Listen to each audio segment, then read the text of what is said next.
Shalom, salam berkat dari kami untuk pendengar sekalian. Saat ini pendengar akan diberkati dengan program Hari Ini Harinya Tuhan bagian yang ke-8. Sebuah program rohani tentang doktrin Alkitab yang menolong kita untuk semakin tertanam dalam kebenaran firman dan bertumbuh dalam kemuliaan. Bersama hambanya, Pendeta Gilbert Lumwendong, STH. Banyak orang merasa doktrin Alkitab sebagai sesuatu yang membingungkan. Tetapi tahukah saudara bahwa doktrin Alkitab intinya adalah memahami Alkitab dengan benar, dengan pemahaman yang sistematis, sehingga kita terus dapat tertanam di dalam kebenaran firman, sehingga kita terus bertumbuh di dalam kemuliaan Allah. Buka hati saudara sekalian untuk menerima berkat-berkat firman-Nya hari ini. Dunia di mana kita hidup hari-hari ini sedang penuh dengan gerakan-gerakan kudeta. Kalau kita perhatikan baik secara politik misalnya di dalam negara-negara, ya kan, lalu juga dalam dunia bisnis, ya kan, yang satu menyingkirkan yang lain, ya kan, dan juga kalau kita mau jujur dalam dunia pelayanan, gerakan kudeta ini sudah mulai merebak, saudara, sehingga hamba Tuhan yang satu digeser sama hamba Tuhan yang lain, gembala sidang digeser oleh wakilnya, ya kan, atau gembala sidang digeser oleh pengerjanya, ya kan. Nah, saudara kasih dalam Tuhan, kalau kita mau jujur, kita perhatikan di dalam Alkitab, maka hamba-hamba Tuhan yang dahsyat dalam Alkitab tidak pernah mengenal gerakan kudeta ini. Bandingkan misalnya dengan Yosua terhadap Musa. Walaupun Yosua sudah memegang peranan yang sangat penting, kita ingat dalam peperangan itu bagaimana Musa naik ke atas bukit berdoa dan Yosua yang berperang. Berarti Yosua sudah memegang peranan yang sangat penting. Tetapi dengar firman Tuhan, dikatakan sesudah Musa hamba Tuhan itu mati, berfirmanlah Tuhan kepada Yosua, pergilah, aku menyertai engkau. Dengan lain kata, Yosua gak mau kudeta Musa. Apa yang terjadi? Yosua tetap tunggu sampai waktu Tuhan. Begitu juga kita lihat Daud kepada Saul. Walaupun roh Tuhan jelas sudah undur dari Saul, tetapi Daud menanti sampai Saul mati, baru Daud menduduki tahta kerajaan.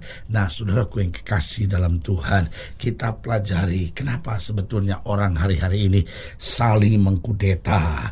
Yang pertama, karena tidak sadar akan waktu Tuhan. Tuhan sudah berfirman dalam firman-Nya bahwa Tuhan membuat segala sesuatu indah pada waktunya. Dengan lain kata, meskipun seseorang memang punya karunia memimpin, tetapi kalau dia dapatkan dengan jalan kudeta, maka itu bukan cara yang baik. Kenapa? Karena ada waktunya Tuhan. Kalau waktu Tuhan mengangkat, gak perlu lewat gerakan kudeta. Kalau waktu Tuhan mengangkat, ada saja jalannya dan selalu lebih baik dari segala sesuatunya. Haleluya. Yang kedua, kenapa orang kudeta? Karena merasa hebat sendiri. Dan biasanya ketika orang merasa hebat sendiri, lalu setan mulai kirim orang-orang yang suka manas-manasi, ya kan, suka niup-niup, ya kan, suka menyanjung-nyanjung. Nah, biasanya orang kalau udah merasa hebat sendiri ini gak tahan dikipas-kipas, gak tahan ditiup-tiup, ya kan, disanjung-sanjung. Nah, ini akhirnya gerakan kudeta terjadi. Yang ketiga, kenapa orang mengkudeta yang lain? Karena tidak menyadari hukum tabur tuai. Saudara, dalam hidup ini ada hukum tabur tuai. Apa yang kamu tabur, itu yang akan kamu tuai. Artinya kalau kamu taburnya di dalam kudeta, maka yang kamu tuai juga kekerasan seperti itu. Dan yang keempat, kenapa orang saling mengkudeta satu sama lainnya? Karena memang hidupnya jahat. Orang kalau hidupnya benar, orang kalau hatinya baik, meskipun ada kesempatan, dia tidak akan mengkudeta. Kenapa? Karena dia lebih takut akan Tuhan daripada apapun. Tetapi kalau seorang memang hidupnya jahat, ada lobang sedikit, ada kesempatan sedikit, langsung masuk dan mengkudeta. Karena itu, biarlah kita menjadi orang-orang yang percaya waktu Tuhan, yang sabar akan waktu Tuhan, yang menanti waktu Tuhan, dan melihat jalan Tuhan tergenapi dalam hidup kita. Haleluya. Selamat datang dalam program kita hari ini, Harinya Tuhan, sebuah program rohani yang kembali mengingatkan kepada kita betapa pentingnya kita menjadikan firman Tuhan sebagai dasar keseharian hidup kita. Karena selama kita jadikan firman Tuhan sebagai dasar keseharian hidup kita, langkah-langkah ke depan kita penuh dengan kepastian, kemenangan, berkat mujizat, dan perkara-perkara yang besar. Haleluya. Dan dalam program ini kita sedang bahas memang tentang kudeta. Apa itu kudeta? Kudeta adalah pengambil alihan kekuasaan secara kekerasan. Artinya pengambil alihan kekuasaan bukan di waktu yang tepat, tetapi dengan cara dan maunya sendiri, saudara-saudara. Nah, kalau kita pelajari dalam Alkitab, Tuhan mengajar kita untuk menyadari, bukan pasrah, bukan sekadar tunggu takdir, tetapi Tuhan mau kita menyadari bahwa rencana Tuhan itu indah pada waktunya. Nah, saudara yang kasih dalam Tuhan, pembahasan tentang kudeta ini kita belajar dari 2 Samuel pasal 1, 2 Samuel pasal 1, ayat yang pertama sampai ayat yang kedua. 2 ayat penting kita mau pelajari sebagai pembuka dari 2 Samuel ini di bawah judul perikop, Daud menerima kabar kematian Saul.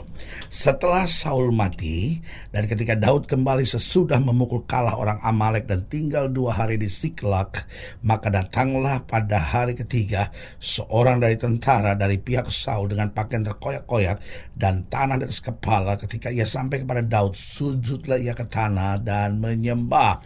Nah, perhatikan kalimat ini pada ayat yang pertama. Setelah Saul mati, dan ketika Daud kembali sesudah memukul kalah orang Amalek dan tinggal 2 hari di Siklak. Bayangkan, saudaraku yang kasih dalam Tuhan, musuhnya Daud, orang yang selalu merancangkan yang jahat buat Daud, sekarang mati. Nah, Daud kembali dari peperangan terhadap orang Amalek di Siklak dan dia merebut kemenangan yang besar. Bayangkan, hari itu sebenarnya adalah hari yang luar biasa. Nah, namun saudaraku yang kasih dalam Tuhan, tidak seperti yang kita bayangkan. Kita ini kalau ada orang-orang yang menyakiti kita, lalu tiba-tiba mati, ya kan, mungkin dalam hati kita, biarin, rasain, biar mampus tuh orang. Nah, saudaraku yang kasih dalam Tuhan, Daud ini luar biasa. Meskipun ia tahu roh Tuhan sudah undur daripada Saul, tetapi ia tetap menjaga hatinya benar. Meskipun ia juga sudah disakiti, bahkan ia sebetulnya sudah diurapi untuk sebagai raja, tetapi dia sebenarnya tetap sabar dalam menanti waktunya Tuhan. Nah, saudara yang kasih dalam Tuhan, pelajaran ini penting untuk kita pelajari. Bagaimana dia tidak bersuka cita untuk kematian Saul, tetapi tetap menanti waktu Tuhan di balik segala perkara. Mengapa ini bisa terjadi? Yang pertama, karena keyakinan bahwa jalan Tuhan adalah jalan damai. Saudara yang kasih dalam Tuhan, selalu saya bilang God's way is the best way. Jalan Tuhan adalah jalan yang terbaik. Kenapa? Karena God's way is a peaceful way. Jalan Tuhan adalah jalan yang penuh dengan damai sejahtera. Karena apapun yang Tuhan kerjakan selalu akan membawa damai sejahtera. Nah, saudaraku yang kekasih dalam Tuhan, Daud yakin betul kalau dia hanya mengandalkan kekuatan dirinya, dia mengandalkan kekuatan orang-orangnya, maka yang terjadi justru perpecahan. Tetapi karena dia tunggu waktunya Tuhan, dia jalani jalannya Tuhan, maka jalan damai sejahtera dia raih.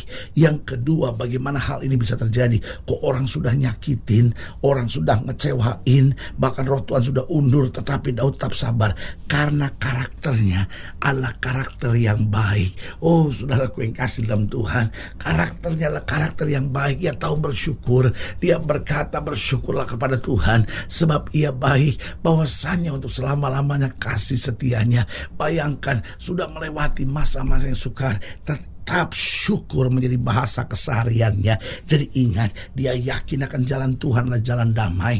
Yang kedua, karena karakternya memang adalah karakter yang baik. Yang ketiga, karena motivasinya selalu hanya mau jadi berkat. Ini penting. Ada banyak orang motivasinya mau cari untung. Makanya dalam pemilihan kepala daerah, pilkada, banyak orang rela korbankan segala sesuatunya. Untuk apa? Untuk nantinya dapat keuntungan yang besar. Ini bahaya. Bangsa kita bisa terancam disintegrasi. Kalau apa? Kalau masing-masing motivasinya hanya mau jadi pemimpin, dan repotnya mau jadi pemimpin yang mengeruk duit sebanyak-banyaknya. Ini jahat, saudara-saudara. Sebagai hamba Allah, saya mau ingatkan, kenapa Daud bisa sabar? Kenapa Daud bisa tenang? Jawabannya cuma satu, karena motivasinya bahwa ia ingin selalu menjadi berkat. Bayangkan ketika dia mengalahkan Goliat, dia tidak berkata supaya seluruh bumi tahu tahu bahwa Daud itu hebat, tapi dia berkata supaya seluruh bumi tahu bahwa Israel mempunyai Allah yang hidup. Saudaraku yang kasih dalam Tuhan, jadi yang pertama kenapa Daud bisa sabar menghadapi semuanya, karena dia yakin akan jalan Tuhan adalah jalan damai. Yang kedua karena karakternya adalah karakter yang baik. Yang ketiga karena motivasinya selalu mau jadi berkat. Dan yang keempat karena ia menyerahkan segenap hidupnya pada rencana Tuhan. Tidakkah kita ingat doa Yesus di Taman Getsemani? Biar bukan kehendakku yang jadi, melainkan kehendak-Mu yang terjadi. Belajar serahkan segenap hidup kita pada rencana Tuhan, maka kita tidak akan pernah dikecewakannya. Haleluya.